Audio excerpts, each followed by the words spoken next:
Hello and welcome back to GayFatFriend and Friends, the podcast for movie-going cinephiles. Ooh.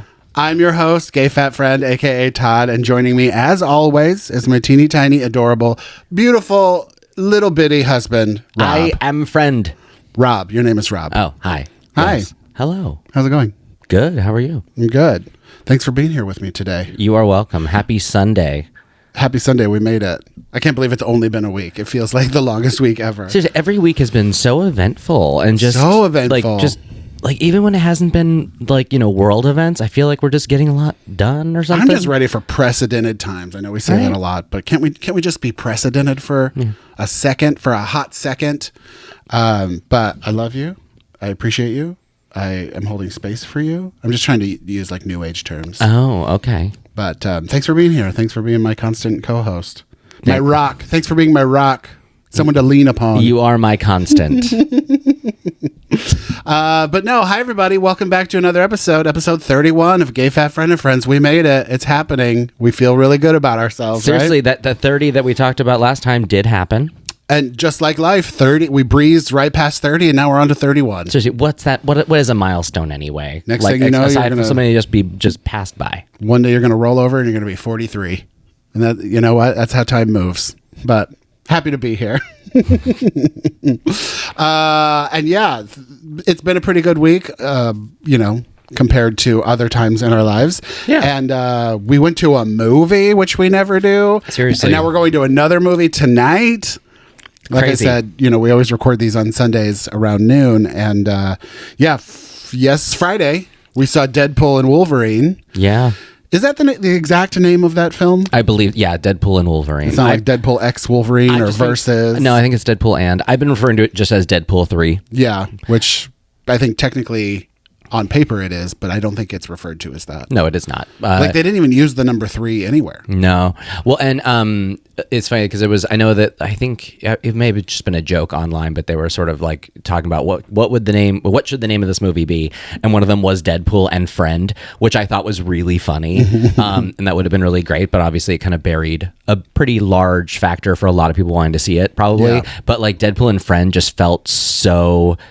it shits on one of the stars so well. It's really funny. Yeah. Well, and yeah, I think for a while they did have like posters or maybe even just memes of that as actual branding. Yeah. Because for a while they had Deadpool versus Wolverine like memes going on. Like it was like Hugh Jackman would post Wolverine and Deadpool, and then Ryan would post Deadpool and Wolverine. Like they would like change each other's billing and stuff like that. But it was a very cute film. Yeah. I liked it. It was a lot of jokes, a lot of breaking the fourth wall, a lot of talking directly to camera. Well, and it's funny because the internet, like the conversations have kind of gotten reopened on that of like, well, if Deadpool is able to do it and everyone loves it so much, why did She-Hulk get crapped on so much? Which is it's true. It's a little bit of a bummer. I really enjoyed She-Hulk. So did I. That series. Yeah, I think the answer to that is people hate women. Oh, yes. And they're very mean to them all the time. True. And obviously, on She-Hulk, the special effects were not the best, but also it didn't matter.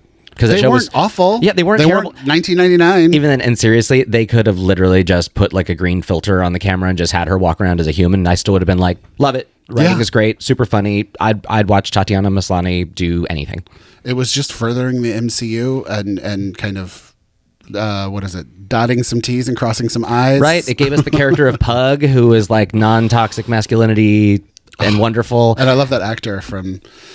He was in the RuPaul show. Yeah, Josh Segura. Yes, something like that. And he was in the other two on HBO, which that show was so funny. Yeah. Little too close to home. Hard to watch. Everything he's in, he tends to elevate. Yeah, super cute. I love him. And now he's in.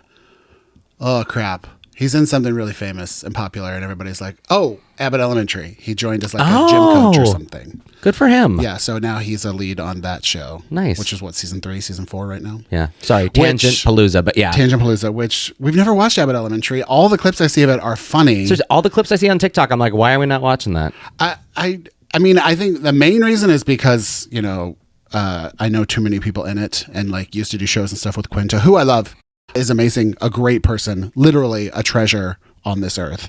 But, it's hard to watch people's dreams coming true when those are also your dreams and you know them as people. Yeah. It's just weird. Yeah. Also, it really, I've talked about this before, but like seeing a person you know, especially a person you know really well, but seeing a person you know pop up in something that you didn't know they were in, it just takes you straight out of the movie. Seriously. Like when we've seen friends and stuff pop up in movies, we're like, oh, well, okay, it's it's not Guardians of the Galaxy anymore. Now it's a movie Nico's in. Right. Well, I feel like, not to call anyone out, but I feel like, Clayton has taken us out of so many experiences because he's a friend of ours and he's in so many things in just small little like bit roles every now and then. Commercials, everything. But it's funny, like the fantasy is gone because it's Clayton. Yeah. And we know it's Clayton. But yeah, it's always one of those things of like, oh, hi. All right, cool. The fantasy is gone. Just changes all the energy when you're watching something. Yeah, you are not an assistant director in Maxine. Yeah. We know that. Yeah. But yeah, it's just like, oh. But yeah, it's always a nice surprise, but also kind of weird and kind of changes the fantasy of a movie going experience. Yeah, for sure.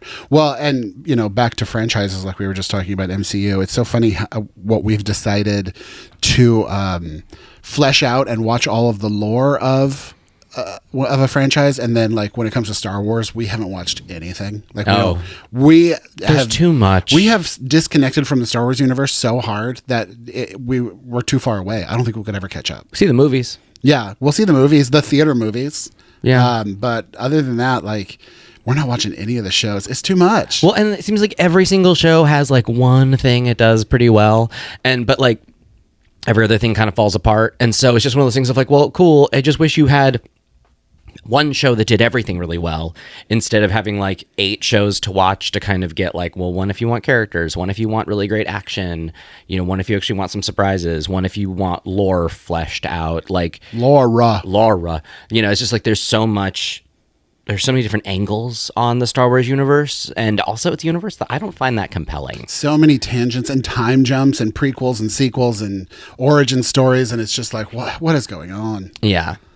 So yeah, we pretty much we have like the Drag Race universe and we have the MC universe, and I guess kind of the Games of Thrones Game of Thrones universe, which is about to expand into another show, which is like a side quest story. Like even they're starting to dip their toes into as many shows as possible, and it's like, slow down.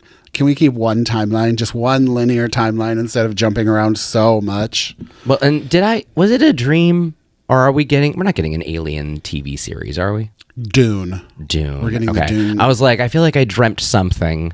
But yeah, okay. So the Dune show looks amazing. It does. We will watch it. It does look really, like, it's funny. And I'm curious if they're literally just using, backplates, digital backplates and sets and stuff from the movie. Yeah. Because it would be very, very smart. Like, honestly, and I don't really feel like there's a lot of, I feel like there hasn't really been a lot of like productions that have done that have been like, yeah, we made a movie and then we decided to shoot a 12-hour series on the set. Yeah. It's just like, that would be so smart. I don't know. I don't know about like movies and then turning into shows and using the same stuff, but I know Michael Bay loves to reuse a scene, a B-roll. Yeah. He loves a sunset, a B-roll, a car chase. He'll use it in 7 car movies. Flipping through the air. Yeah, he'll use that twice. No, but like there is. It's funny, actually. That feels like a really smart move, especially when it's like Warner Brothers. That, you know who does that? Who like makes movies, and they also own a television production studio. What? RuPaul Charles. Because he will do a season of regular, and then he'll do an all-star season. While the set is built. Very smart. Very smart. And they'll just change like one lighting cue. Yeah. And do it. What is it? Cook while the pan's hot. What is the phrase? Strike while the iron's hot. There you go. There it is. Yeah. Oh, that's another fun thing we just learned, because in our relationship, we like to combine cliches and stuff as a joke. So we'll be like, a bird in the hand is worth a penny earned. Like we like to use like the wrong mixed punchline. idioms. Yeah, and we just found out there's a word for those. Yes, it is a malaphor. Malaphor, which sounds like a delicious baked good. But yeah, I guess so. It's like a metaphor would be an apt one, and a malaphor would be a bungled metaphor. But we like don't count the chickens before the cart and the horse. Like we like to just mix all the sayings up. Yeah, seriously. Like 2 in the hand is worth a gift horse in the mouth. Yeah. Like let's just get real weird. I love learning new words. That's fun. Right? But and there's a few words that are always like the fun flexes that are like just fun to talk about, like, Like the ultimate Scrabble word, if there were that many Y's in there, which I don't think there are, is syzygy. Oh, nice. SYZYGY. Oh, yeah. You do love like a specific word that you would never really incorporate into daily conversation, but you love that there's a word for it. Oh, yeah. Like the end of your shoelace is an aglet. Yeah. You know, and I love Isn't there another like construct of speech word that you like? I love, I know how to spell zhuzh. Which is, or at least there are several spellings There's of several, it, yeah. but like the one I prefer, which it seems like most people tend to get along with, is ZHUZH. Yes, that's a good one. I like to do SZH. I don't know why, because just phonetically it just sounds like it starts with an S. But Yeah. it goes instantly into a Z. That makes sense. Well, it's like, I mean, just phonetically for some reason, like, which phonetically starts with a P. Like, I always thought the word facetious started with a P as well for some reason. Like when I was a kid and people used the word facetious, I assumed it was a PH word. It just felt like that to me. Like Phoenix or Right? Phoenician. Exactly. It felt like that kind of a word. No, And it's about poop. And then when I realized like facetious literally starts with the word face, I was like, oh, weird. Like that was one of those. A derivative of feces, isn't it? I have no Which we idea. will never talk about on this podcast. I have no idea on that. I always thought it was. I mean, it usually is. Whenever someone's being facetious, they're a pile of poop. How dare you? I speak sarcasm anyway. fluently. Welcome to another tangent on our Tangent podcast. Now we're just Yeah. talking about language constructs. Yeah. But back to movies. Yeah, we've So been we saw busy. Deadpool in a theater, and it was good. But I'm sorry, I've got to pile on Seattle again. Here's my daily Todd's hating Seattle corner. My complaint is movie theaters don't have air conditioning here, and it's weird. It's getting weird, guys. It's getting weird. Movie theaters should be like the one cold refuge of any city, no matter where it is. So we did have to see it in a warm theater, but I guess, our bodies adjusted, and halfway through the movie, it felt okay. And it wasn't like a massive heat wave. It's not like it was 100 degrees outside. It was Seattle hot, so it was 79. But as a person who hates hot weather, sitting next to a person who is always cold, Rob won the day. I was fine. Yeah. But you also tend to vocalize climate discomfort more than most people I know.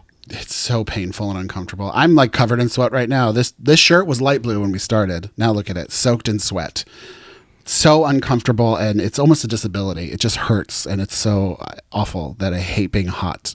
I hate it. It's so gross. Much rather be cold, because then you can shiver yourself warm if you don't have a blanket. Movie theaters when you're cold are like the worst. Ugh. Sorry. But you are always wrapped in a hoodie and a blanket at all times, even when it's 1,000,000 degrees outside. Like you're just a cold lady all the time. Well, thanks. I used to not be. Like LA, I was weird. always warm all the time, but now here I'm always cold. Yeah. Which I think is something you need to get medically checked, but you refuse to go to a doctor about it. It might also be diet related. Who knows? But yeah, the movie was great. We went to a movie. No one was coughing through the whole thing. No one was talking. No one pulled out their phones. I mean, there were only 6 other people in the theater. Yeah. And we were all equally spread out. Yeah, it was nice. People were laughing at the right times.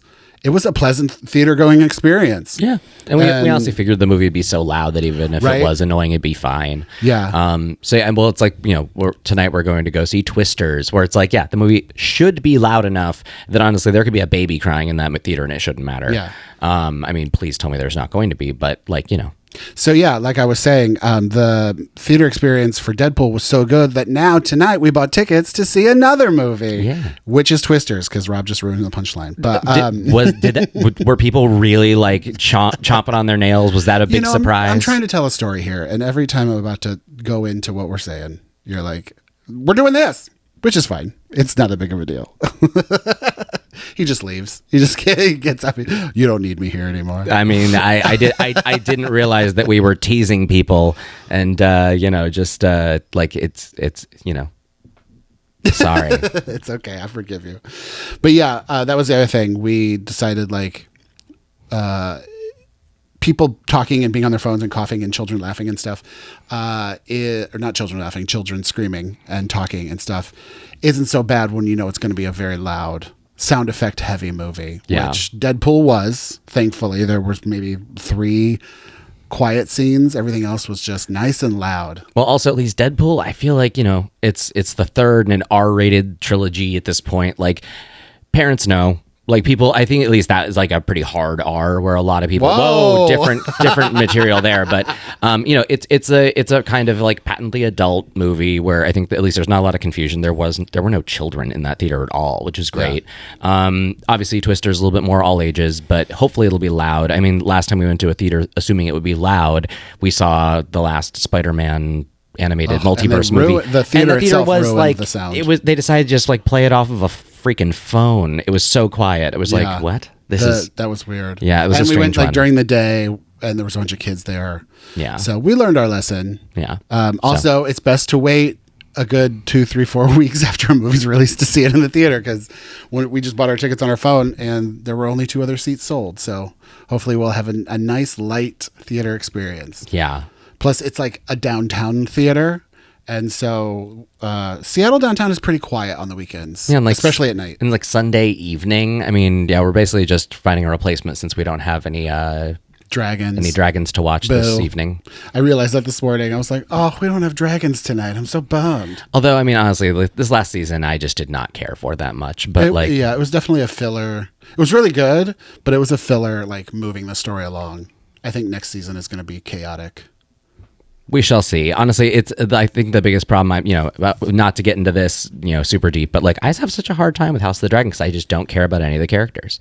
Like for me, there's no drama, and it's not just because it's a prequel series. I honestly just don't care about these characters. Like none of them are worth rooting for me. I think even though we don't specifically know like the exact storylines of everyone, because it's a prequel, we know how it ends pretty much for everyone. And so I think that's kind of in the back of our minds too when you're watching it, and you're like, well, I can root for this person, but we kind of know where it goes. And it's so weird because like it's funny. There are times when I get really invested in stuff, even if it doesn't really matter, but there are also times when I just completely check out. Like for example, the one example I always bring up, because this is a movie that just did not hit me for some reason like it did everyone else. I did not care for the first Pirates of the Caribbean movie, and like I thought it was like 45 minutes to an hour too long.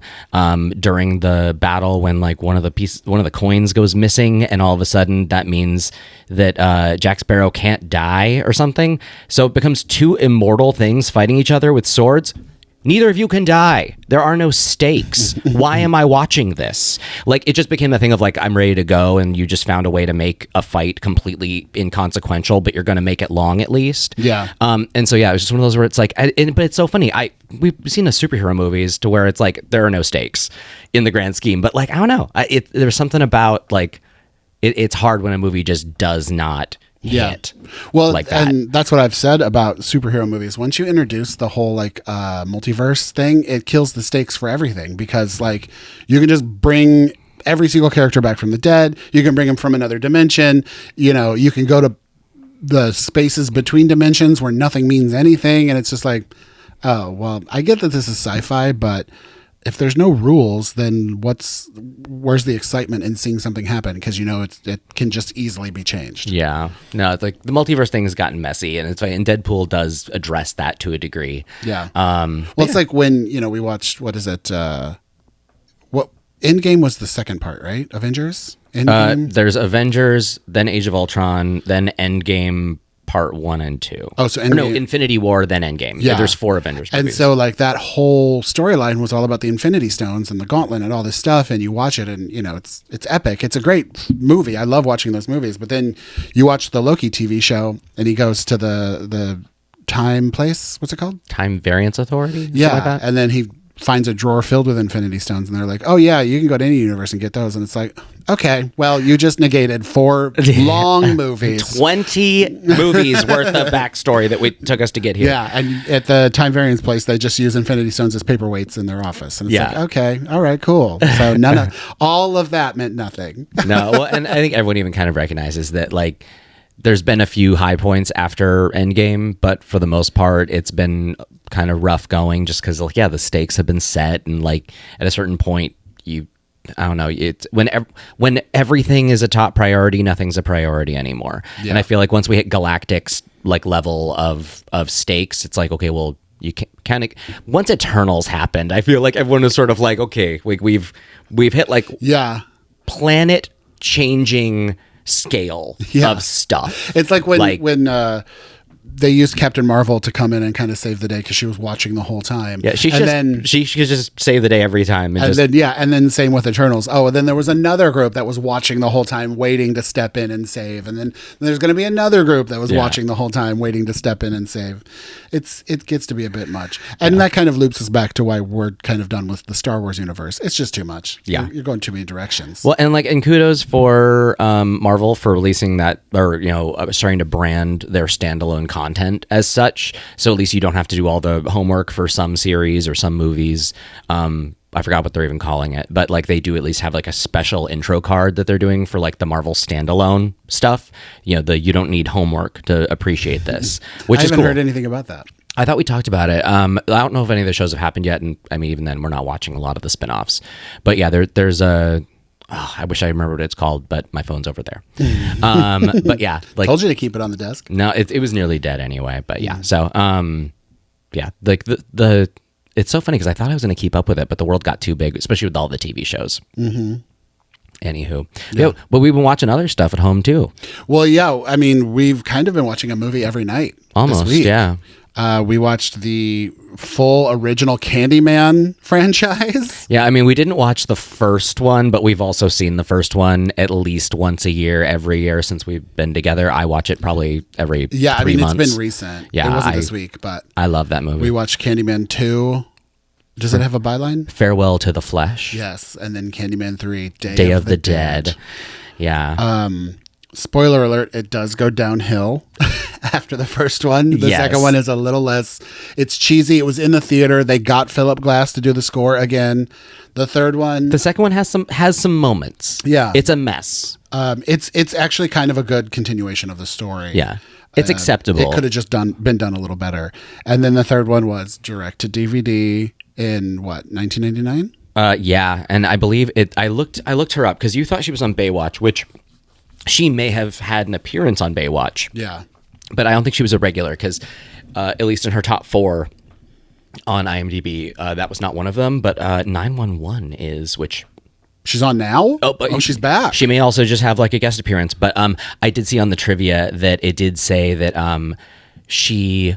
although she was a Playboy bunny at the time, she agreed to do this movie, and she agreed to do like a shower scene, but only under the stipulation that like no full nudity would be visible. So it's funny, like she, I guess, was, I'm assuming, known for nude modeling, but very much elected to do a very PG-13 performance in this movie. But like this, which is funny because the movie itself is very TNA and very straight to video, Skinamax. Yeah, like it was, and every single. This sounds awful, but like every single woman that was cast in this movie had very much that sort of late 90s, I'm rail thin with oversized implants. Yeah. Like every single woman looked like they were cast in this movie to take their top off at some point. And I think they all did. The roommate didn't. I thought she would. Oh, that's funny. Yeah, we thought the roommate was going to. But yeah, but like it's funny. There was a lot of times where I was just like, okay, well, we know why they're here because at some point they're going to have to take a shower or have a love scene with someone. Like they're going to.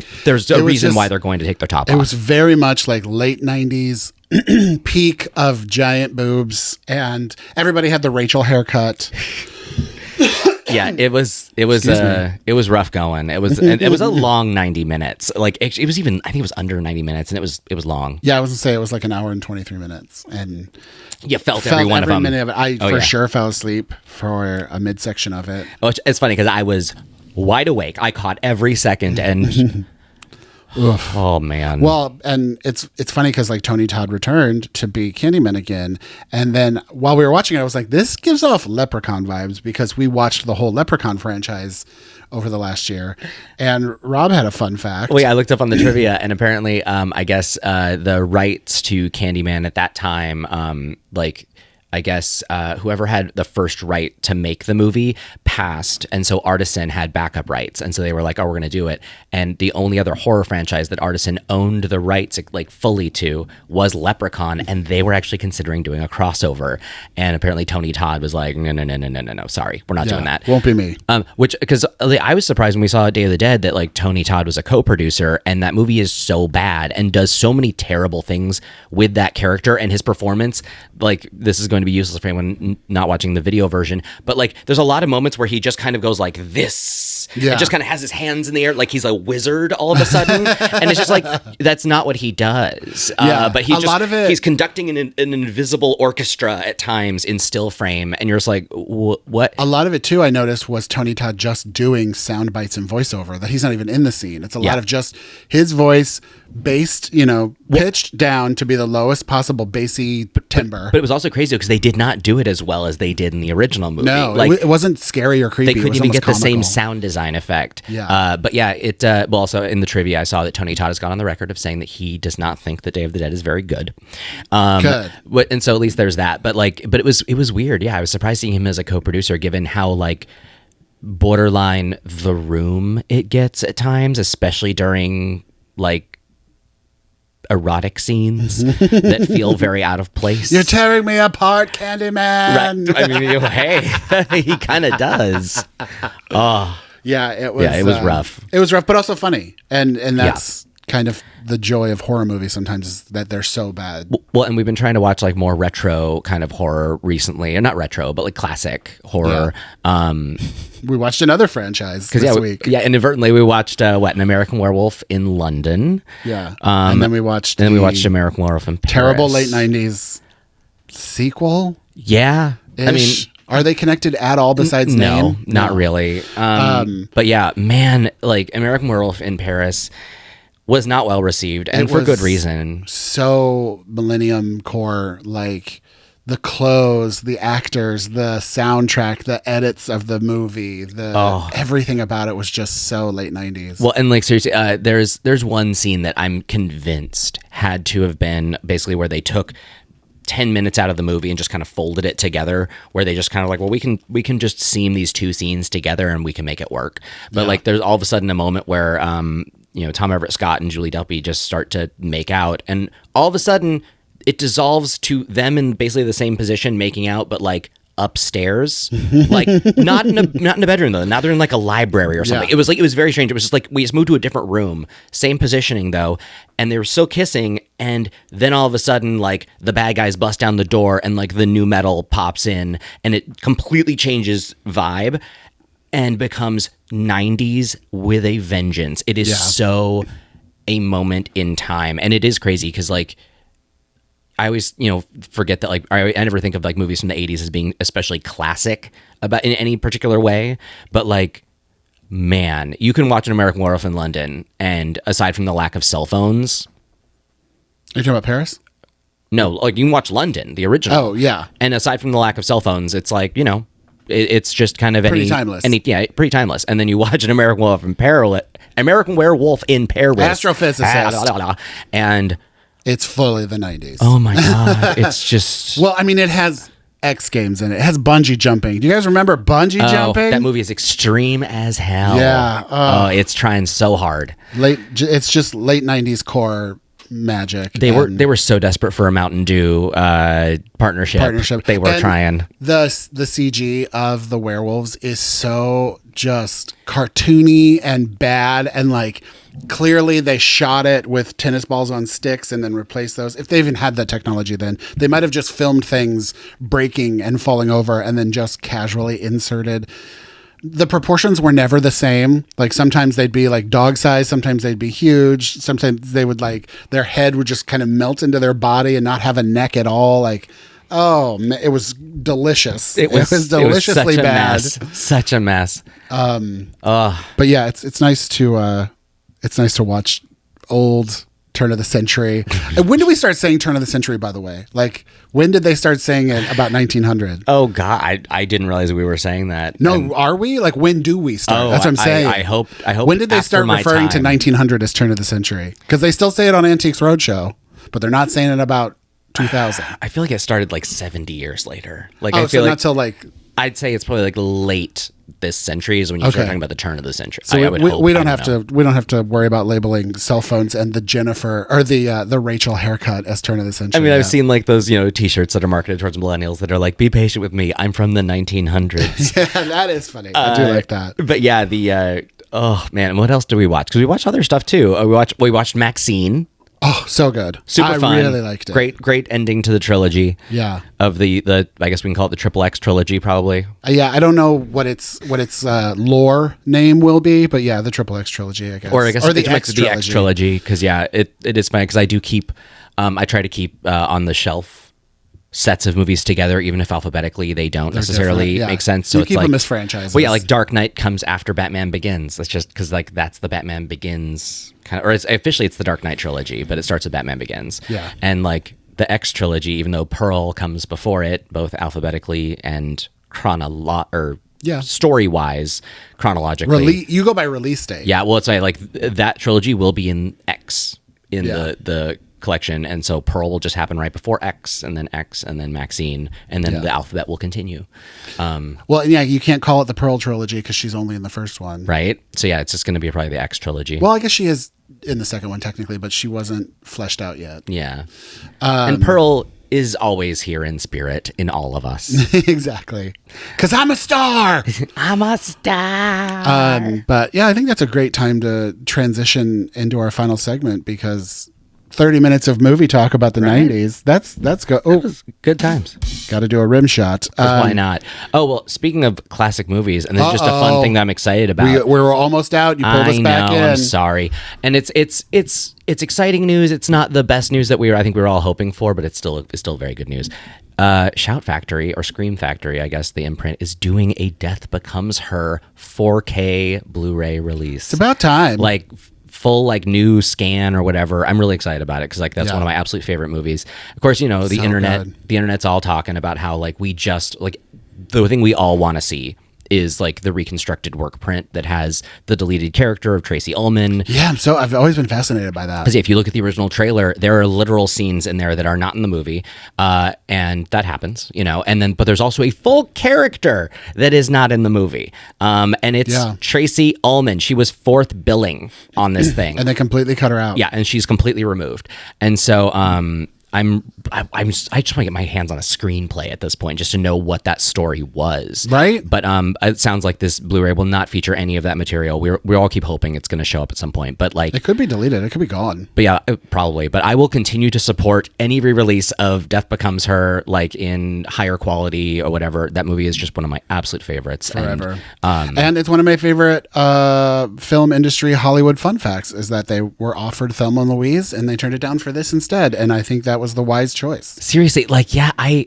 can't imagine that movie happening with anyone else. Right. Like it is. Also, I can't imagine, like, it is one of my favorite movies of all time and one of the best, I think, like, female, almost like buddy comedies, even though they're not really buddies. Yeah, it's like the antagonist. It's so kooky kind of and stories, funny, and like seeing it on paper, they turned down Thelma and Louise to do that, and like that's star power, like that's Marilyn Goldie being like, look, we're gonna have more fun doing this. Well, and it's so funny because also like I feel like, and it could just be that I was so young, I had never seen or heard of a black comedy until Death Becomes Her came out, and that honestly was one of the most perfect entrances or introductions to the concept of that genre. Yeah. Just because it's so grim, but it's so funny, and it's so dark about everything it does. Well, isn't it dark comedy?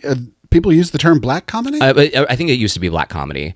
But now it's just probably dark comedy. But yeah, I'd never heard of that sort of phrase before, and Death Becomes Her was just one of those things that just opened up my eyes to a whole new type of humor. American Werewolf in London is a dark comedy. Totally, that's a horror comedy, which because it's interesting, especially seeing it like, it's got some like solid like there's some laughs. There's some like hardcore jokey scenes and jokes and comedy slapstick stuff that happens, but then it ends on a very dark. Yeah. Sad note. Well, and it makes sense. That's from the director of Animal House and Blues Brothers too, right? Yeah, which it's funny. You can see at the very end of American Werewolf in London, like a lot of the sort of like stunt car. Yeah, they stuff. crashed 20 cars in Piccadilly Circus. Yeah, but like, you can totally tell that he got to do the thing he wanted to do though, which instead of just having cars crashing, he got to throw a lot of like bodies at it too. Yeah, there's a lot of bodies flying around. Because it's like I feel like Blues Brothers was such a PG car crash movie, and also fun fact: the lead lady in American Werewolf in London is the lead nun in Call the Midwife on Netflix, which is one of my favorite shows. So full circle wholesomeness. And all right, having said that, that, moving on. Let's close this episode out with our favorite segment. What's your order? What's your order? I have here our trusty handy dandy blue Rip and Dip shoebox, normally filled with restaurants, ideas, days, things, thoughts that have to do with food. But we currently only have one left. Yeah, I was like, there's no options in here, right? I got to think of more stuff to put in the box. Well, suggestions welcome. We can also go back to the stuff that I did alone before you joined the podcast. I'm assuming you know what's in here, but do you want to take it out anyway? Yeah, I can take it out, but I know what it is. But yeah, I'll take it out. And today's What's Your Order category is breakfast. Bam, bam, bam, bam, bam. Quite possibly my favorite category of food of all time. It's my, like, literally top tier. I could eat breakfast at any second of the day, multiple times a day. I could do it literally breakfast, lunch, and dinner. Breakfast. You are a breakfast guy. It is my favorite. And I love all aspects of it. I love all genres of breakfast. I love all cultures of breakfast. Like, I don't know if I just love food so much that I'm so excited when I wake up that I get to eat it. But breakfast is such a wholesome, delicious, fun meal for me. I love it so much. So I have a couple different orders for breakfast. First of all, I'm always going to be a pancakes and eggs and bacon guy. Like, I love a good old, usually restaurants always call it the farmer's breakfast, like Cracker Barrel, diners, any kind of like Bob Evans, pretty much any kind of sit down breakfast place. Is that a slam at Denny's? I don't know what a slam is. I actually don't know because I don't get that at Denny's. That's not my Denny's breakfast order. All right. But yeah, generally any breakfast restaurant is going to have a farmer's breakfast on it, which is usually 2 eggs, 2 meats, and pancakes. And that's probably my number one order. I always want pancakes, even if they're bad. They're still pancakes, you know, because Swingers, our favorite restaurant in LA, not the best pancakes. They're not really good. They use real maple syrup, which is really sweet. I kind of like the Mrs. Butterworth's kind of fake syrup. But real maple syrup is super sugary. And so I have to salt my pancakes at Swingers. I think their pancakes are also known for being vegan. I think. Maybe. I think they have they're a little dry. I want to say they have like a very much like a pancake that you know, not I want to say pleases everyone, but everyone can eat. Yeah. But yeah, I love pancakes, just pancakes, 2 fried eggs and bacon. That is like the perfect breakfast for me. I could probably eat every meal of the day as that. I love that. But then I also love a breakfast burrito. That's like my number 2. I get breakfast burritos or make breakfast burritos a ton. Mm-hmm. I love them. And I just love a scrambled eggs, usually cheddar. I like cheddar in a breakfast burrito. I'll take anything. But yeah, scrambled eggs, cheddar, and bacon or sausage is my go-to breakfast burrito order. I prefer them dry, just cut in half. But Swingers does a wet style with salsas and guac and sour cream and stuff on top. You have to eat it with a fork and a knife, which is annoying, but I'll do it. Yeah. But then I also love a breakfast buffet where you can just get a big old plate of like powdered scrambled eggs and 10 strips of bacon, and you can get pancakes and hash browns and potatoes, whatever you want. A breakfast buffet is such a treat. It's literally like a birthday destination for me. And I could sit there all day. And I love a mimosa and I love coffee. I'm one of those people that like goes to bed so I can wake up to drink coffee. I love coffee so much. I usually sip on it throughout the day. So, I feel like there's so many different breakfast opportunities that like I could just sit here for the next 40 minutes. And it's funny too, because like breakfast for dinner was a big thing growing up, and it was always a treat. Like, you know, mom would pick you up from school and you'd go home and she'd be like, by the way, we're doing breakfast for dinner tonight. And it was like, did we win the lottery? Why are we so lucky? We get to do breakfast for dinner. And it didn't even have to be pancakes. Sometimes it would just be eggs and bacon, but like eggs, bacon, toast, maybe some hash browns. That's a delicious meal. Like, my mouth is literally watering. I think it does this every episode, but you can maybe see if you're watching on YouTube. I am gleeking right now. This microphone is juicy because I am so hungry for breakfast. I just love it so much. But also I love an Eggs Benedict. I'll get a Benedict. I love dipping things. You know, I love a sauce. So I will always get an extra side of hollandaise sauce and dip my potatoes in it and dip my toast in it. Oh, it's so good. It's just literally liquid hot mayonnaise. Who doesn't love that? With a little bit of paprika and sometimes mustard in it. Bleh.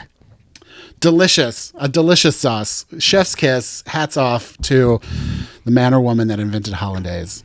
Is it the people from Holland? I doubt it. What do you call people from Holland? Dutch? Yes. Hats off to the Dutch if you invented hollandaise, because it is such a delicious treat. I doubt it. It's probably the French. It? Oh, maybe.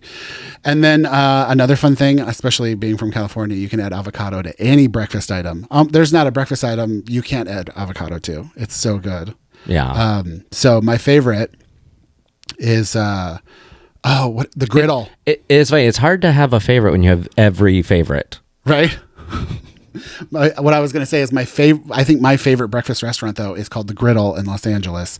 And they're known for gigantic pancakes, like literally like 16-inch pancakes. The kind you share at the table. Yeah. And they also have the best Eggs Benedict, because it's served in potato skin boats like you would get at TGI Fridays. But it's a potato skin with ham and an egg on top, and then they also add avocado and then cover it all in hollandaise.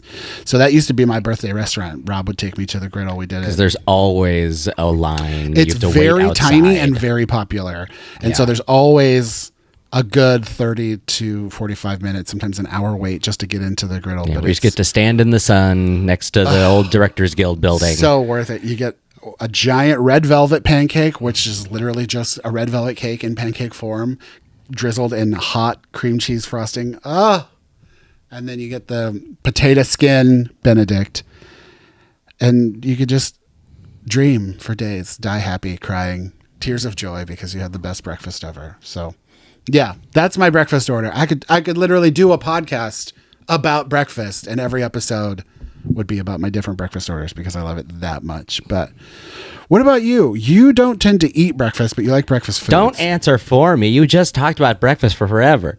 I have lots of breakfast directions, just like you. It's one of those things. Standard day, no breakfast. I don't do it. Usually I don't eat till like 4 in the afternoon. Yeah, I tend to do inadvertent intermittent fasting, but no, in the morning I have I use a pint glass, and I do like a New Orleans style coffee. So I use coffee concentrate, sugar syrup, and milk, and use some half and half. Like, it is strong as hell, and it's very filling, and it's very much an acquired taste. It's good. I like it, but I would not drink it every day. But yeah, and honestly, it's funny because like I started drinking like the blue bottle in the little carton, vanilla style coffee, and I just developed a taste for it. And then I started doing my own, and my own is a little bit stronger, but very good. So that's my usual thing. As growing up as a latchkey kid kind of thing with a parent that was always traveling, one thing I learned how to, like, the first thing I kind of learned how to make for myself was cereal. So I can go through a box of cereal in a day if you let me. It's like a kibble for humans. I just can go through an entire box of Cheerios or whatever. Love cereal. I also, like, the first thing I learned how to cook on my own though was an egg. So, which I think it is for a lot of kids. Yeah. Eggs so and like hot dogs. Used to be lots of scrambled eggs. But now as an adult, my egg order kind of grosses a lot of people out. Including me. Yep. I'm so particular about my yolks not being set that I will deal with a runny white for the sake of a non-set yolk. I would prefer, and he's militant about it. I prefer a fully set white, but like, yeah, if that yolk is cakey, that's not for me. Yeah. I need like a fully loose yolk. So yeah, I tend to do sunny side up eggs, which is, not what I would necessarily want, but it's what I have to do in order to get my yolks how I like them. And I love bacon, still chewy though. Bacon's also one of those things that I never cook for myself, like unless it's going into like a soup. Yeah, I'm the bacon cooker in the relationship. Yeah, I'd never cook bacon. So bacon's one of those things of like, hey, it's an opportunistic, fun little treat for me, which is why bacon's always kind of special. I like a pancake. I prefer a waffle in general. Love breakfast burrito, though. Those are always winners. At the Griddle, they have kick-ass breakfast tacos, by the way. Every time we go there, I always get those because they're very good. Love avocado toast. the millennial in me. Avocado toast. Love it, love it, love it. And one thing I love getting when it's like breakfast out and about is biscuits and gravy, something I do not ever make at home. Yes. And so like a lot of the breakfast stuff is very much, kind of special shit that I never would make. Like I will never make an omelet. That's just too much work. They're too pretty. Mine would end up as a scramble. I desperately want to try that Japanese one that's liquid on the inside. Oh, me too. Those are beautiful. I've wanted to try that for so long. Yeah. So like, I like breakfast is one of those things where it's kind of like Taco Bell. There's only I feel like there's a handful of ingredients that just you shake up the format and you got a winner pretty much no matter what. Yeah. And I do love the technique. Kendra kind of taught me this. I love the ordering one thing for the table, either like some pancakes or an order of biscuits and gravy or some. There's always like a one or two shareables for the table. Like you get your burrito and you get your pancakes, and they're like, let's get a side of biscuits and gravy for the table. Well, and that's smart, because I feel like biscuits and gravy is one of those things where like I always want biscuits and gravy. I don't want to eat 4 of them. Yeah, I don't one. know if I want it as my only meal. Like I want one, and also like especially like a red velvet pancake. That is dessert. Or like that, yes. And it's so big, that is a full meal. But also, like, I don't want to eat that much sweet breakfast. Yeah. Unless it's a bowl of cereal, because that bowl of sugar, I have never noticed that how, like, I'm eating just sugar. Like I almost always took half of that red velvet home and would eat it the next day because it was so big. And yeah, it's just so much pancake. Well, whenever it was just the two of us at the griddle, I do not do my part at chipping away at that pancake because it's so sweet and like it's delicious. I'll take a couple of bites, but then I'm kind of done. Is. I mean, I think I could count on one hand in our entire 12 and a half year relationship where you have taken a bite of my food. I think I can count on one hand. I mean, how many times I steal fries. Fries don't count, but I'll be like, oh my God, you should try this. No, thank you. Okay. It's very much one of those things of like, if I'm in a lane with food, I don't necessarily want to veer. Well, and I tell people all the time, I joke about people all the time, like, I need to get a restaurant boyfriend or girlfriend. I've tried to do it with Madison. I need a food boyfriend that I can just literally go to restaurants with, enjoy being a foodie, enjoy the art of food and the joy of food with someone who appreciates it as much as I do, which Kendra is that, my literal restaurant soulmate, but she lives in Missouri and we live in Seattle. So I need a restaurant soulmate. And if you're out there, I'm taking applications. So let me know in the DMs. But let us know what your breakfast order is. I mean, like we've already said, there's so many. Right.